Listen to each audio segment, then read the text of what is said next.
আছে ল ল ল পাইছি আরো আছে দোস্ত আরো আছে। ভালো করে ভিডিও করো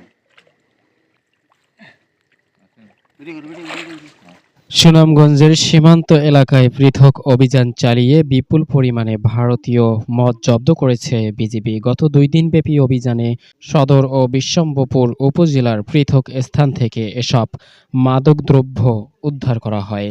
সোমবার সকালে এক সংবাদ সম্মেলনের মাধ্যমে বিষয়টি নিশ্চিত করেন সুনামগঞ্জ ব্যাটালিয়ন ২৮ বিজিবির অধিনায়ক lieutenant colonel AKM Zakaria Kadir.